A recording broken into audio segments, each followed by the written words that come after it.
Hello everyone and welcome to another episode of the RavenzCraft Arts Interviews Project. This episode is a very special episode. We are interviewing a very good man named Steve Pattersson. He runs a recovery program called Wind and Raven, and he's all about, helping people that have drug addiction or problems in their lives, and he kind of incorporates the Norse mythology and education and the runes as a way to kind of keep your mind off things and to build yourself up and become stronger and overcome your problems and addictions. And I really think this is a great thing. Personally, in my life, when I discovered the Norse gods and magic and things like this, I noticed that it's all about self-awareness and taking control of your own life. Because once you become responsible and realize that the things that are horrible in your life or the things that are bad in your life are mostly your fault. Now, we can't control everything. There are bad things that happen that we cannot control, but 90% of it is up to you. Once you reach that point, you can start to change it. You can start to stand up and take responsibility for your problems and addictions, and you can change them and you can make things better. But it's up to you. And I really think studying Norse mythology and the gods and magic or whatever spiritual following that you may be interested in can really help you overcome these things and become a better person. Now, I'm not trying to push religion on you and telling you to go out there and become a full-fledged religious person. It's just about resetting your mind and having a positive mindset and knowing that you are able to change your life and you are able to be happy. So we just want to welcome Steve Pattersson to the RavenCraft Arts Interviews Project. We thank him for coming on the show today and starting up this great recovery program. Absolutely. And to sort of, I guess, introduce where I'm coming from and how I came to be doing it, drug and alcohol counseling this way, with the inclusion of Nordic and certain amount of Celtic elements, sometimes stories, sometimes symbols, whatever they may be. I'll get to why I do that in a second. But my own life, I had those same kind of struggles. And when it came time for me to figure out a way through it, I knew that nobody was going to do it for me. Right. But I had to do it, and that's all there was to it. So I had to reevaluate the paradigms with which I was operating under. And so I basically brought everything I had out on a chopping block and, thought about, where did I get that belief? Where did I get this belief? Why do I feel this way? Mm-hmm. And if it didn't make sense to me anymore, it was gone. And I rebuilt. And during that time, sort of a natural side effect took place of, I had like a spiritual, I don't want everybody to think, aha, and there's bells and whistles or whatever, but it really expanded my awareness to the world and just things in general. It doesn't have to be so much a religion, but it's kind of just like resetting your mind and being positive. The difference between religion and spirituality, religion is a spirituality that has been locked down to a set of books and leaders and churches and dates and times and things you're supposed to do.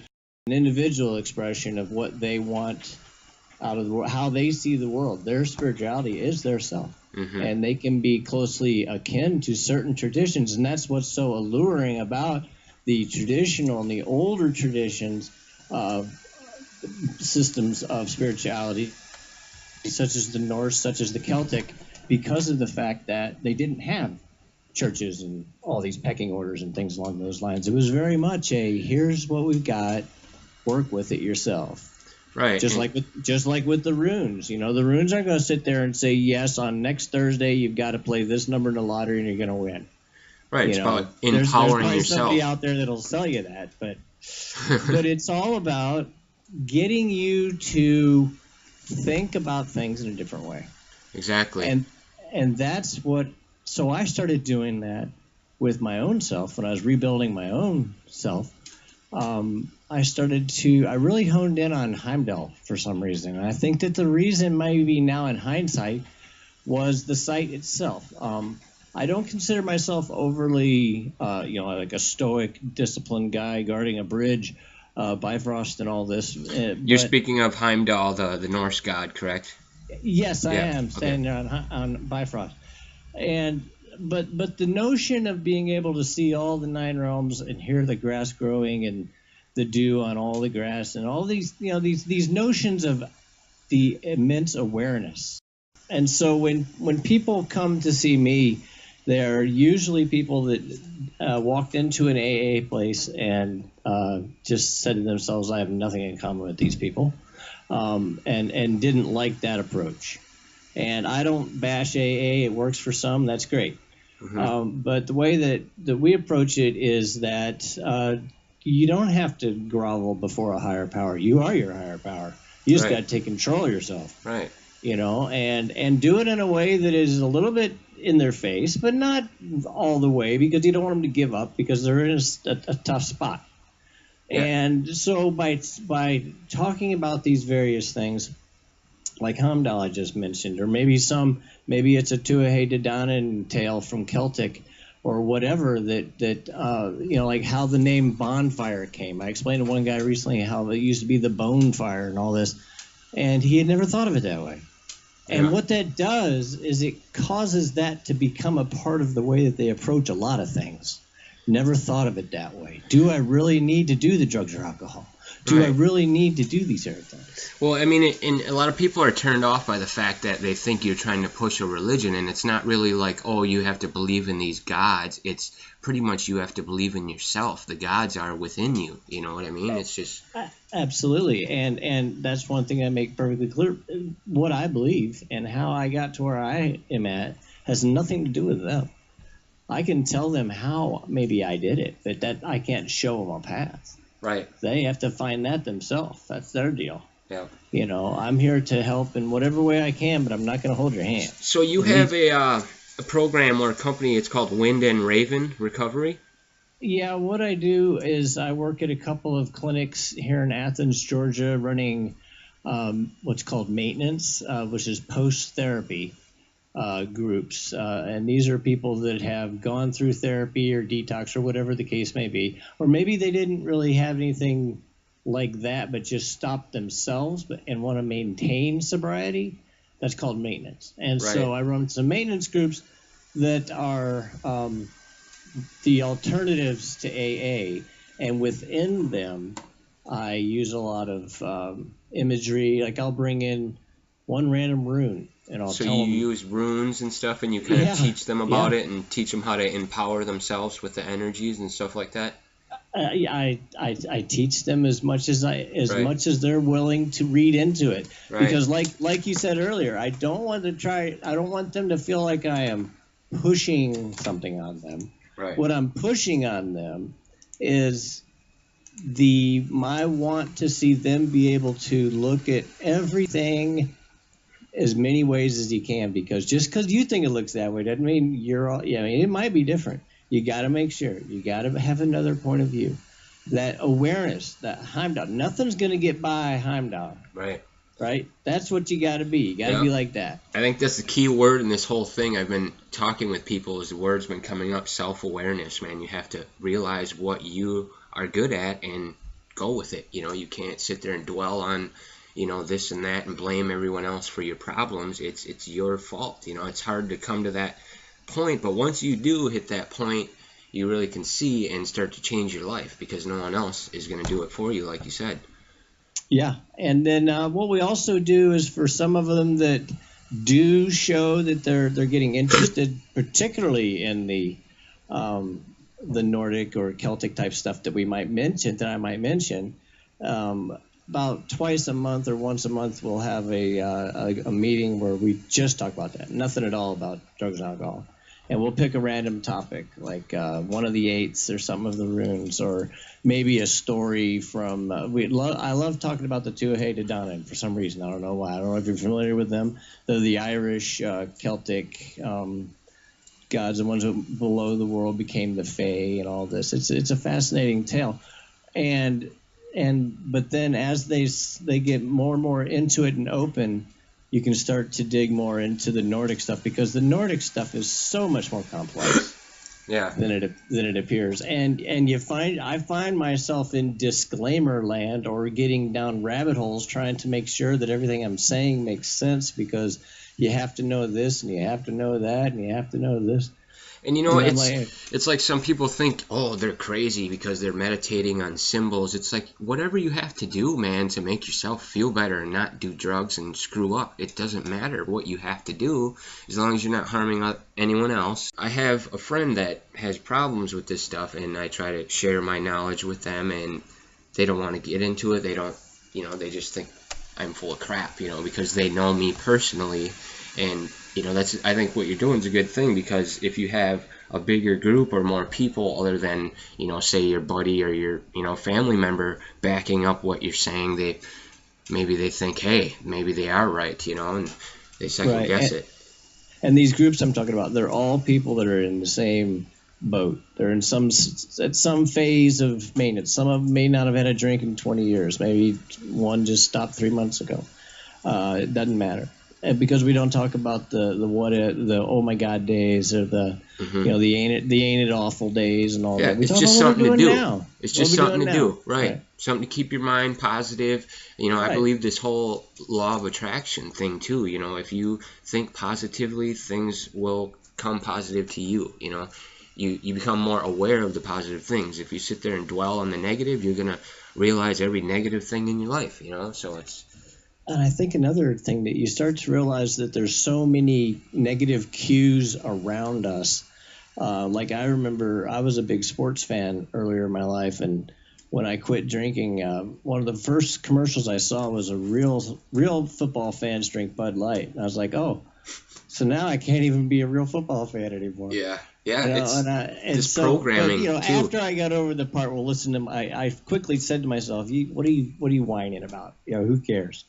But at the same time, it's little subtle things like that are built into the society that help people stay in a position of not caring and not taking charge of their body and not being a little bit aware. Doesn't mean you have to be, knitting every day or whatever the ultimate not partier is, but at the same time, you got to just remember you only get one of them.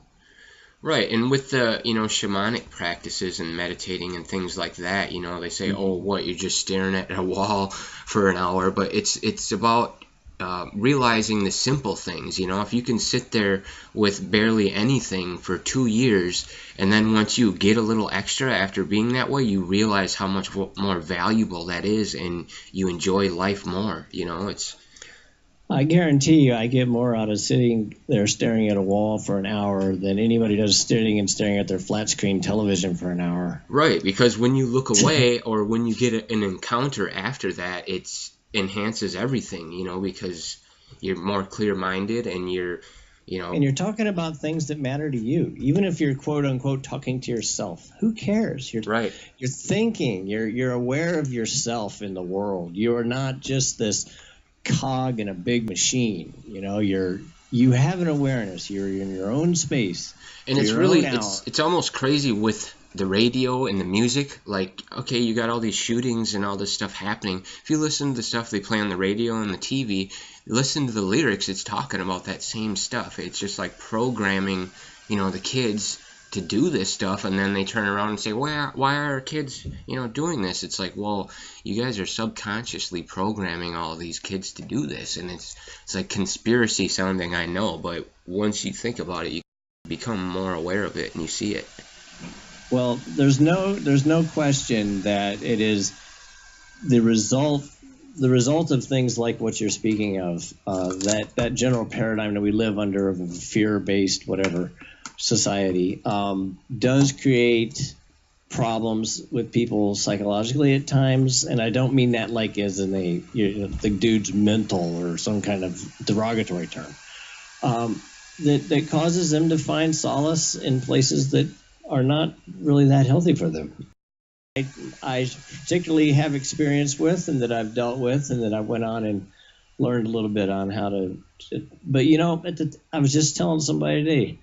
At the end of the day, it doesn't matter what kind of certificates or whatever crap you have. The only one that matters to me is, can you talk to the person? Mm-hmm. Can you listen to them? Do they know you're listening to them? Are you listening or are you talking? You need to listen. Just listen and listen and listen.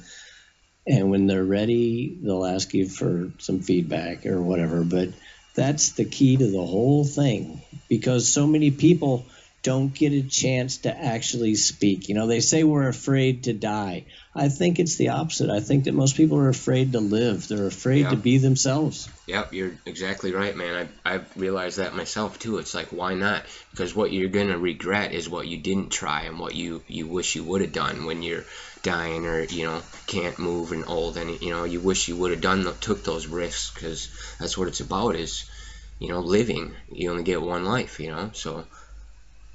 Yeah.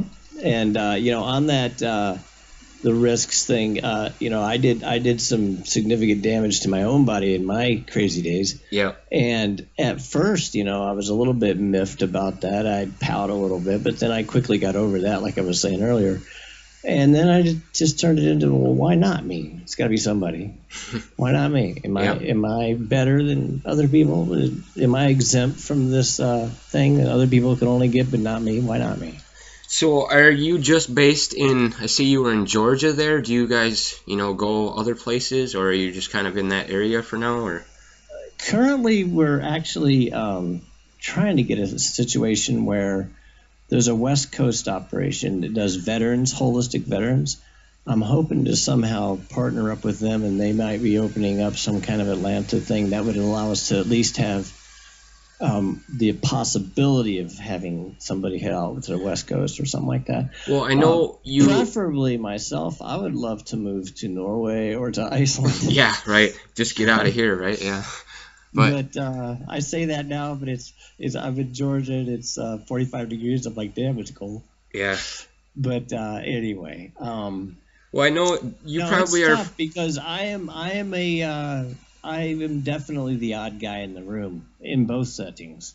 You know, when I'm around the quote unquote shamanic new age, those people, I'm also the guy that somehow uses that sacred stuff in drugs and alcohol. And I'm like, what are you talking about? These people are less than people. They need help too. And so then when I'm with the people that do drug and alcohol, they really don't like the other part.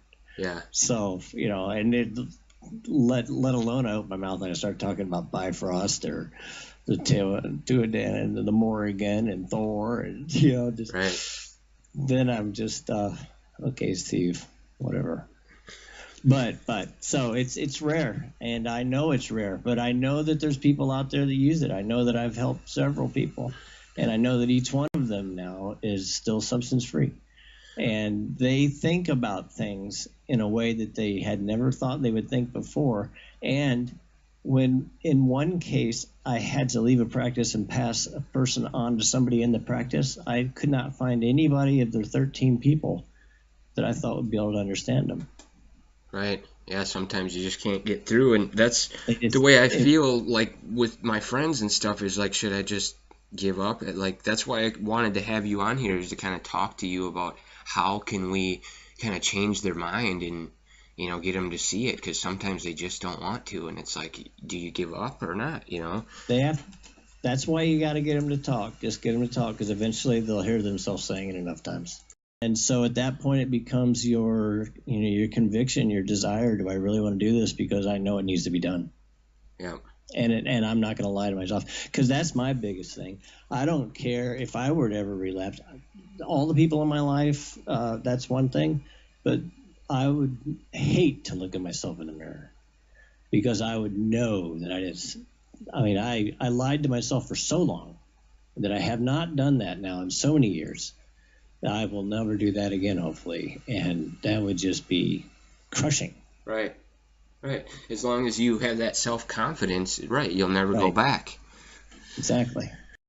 I would like to support you and, you know, get your message out. So I've had, you know, a lot of people get involved in this project too, so maybe I can talk with them and, you know, get this set up, because it's a good thing. I have people that are close to me that are going through the same thing, and I believe learning about the, you know, the arts and, you know, magic can really empower you to reset your mind and set you on the right path.